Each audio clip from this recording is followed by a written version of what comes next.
আজকে মাছ রান্না করব। এগুলো পুঁটি মাছ, ছোট ছোট। এগুলোকে চচ্চড়ি করব। মাছগুলো ভালো করে ধুয়ে নিয়েছি। এখন দিব আলু পলা। আলুগুলো ভালো করে পলে নেবেন। কেউ মেশিন দিয়ে পলেন, কেউ হাত দিয়ে পলেন। হাত দিয়ে পলে নিলে কিন্তু বেশি ভালো হয়।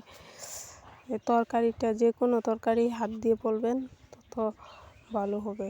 মেশিন দিয়ে কাজ করলেই সেটা ভালো হয় না। এখন মরিচের গুঁড়ো দিব অল্পখানি, সাথে হলুদের গুঁড়ো,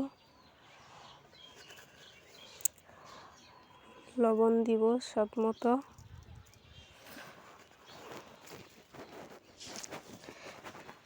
সব দেওয়া শেষ। এখন তেল দিব। তেল দিয়ে ভালো করে এটাকে মাখাবো।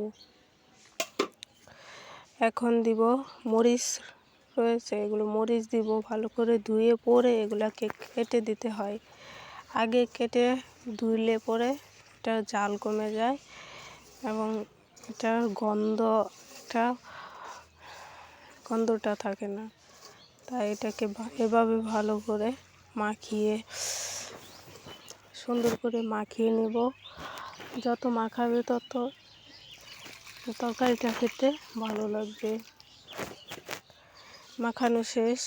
একটুখানি পানি দিয়ে দিলাম। বেশি পরিমাণে পানি দিলে কিন্তু এটা ভালো হবে না, চচ্চড়ে হবে না। এখানি পানি দিয়ে দিলাম যাতে আলুটা সিদ্ধ হয়ে যায়, এটুকুই। এভাবে ভালো করে মেখে দিলাম। এখন ঢেকে দিব এটাকে।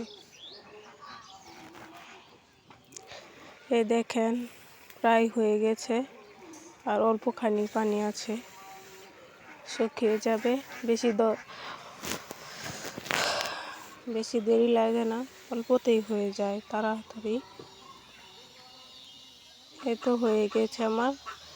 যে দেখেন সব পুরা হয়ে গেছে, ভাজা ভাজা হয়ে গেছে। দেখে বুঝতে পারছেন এগুলোতে কোনো পানি নেই। যে মাছগুলো দেখা যাচ্ছে। আমার রান্না শেষ হয়ে গেল।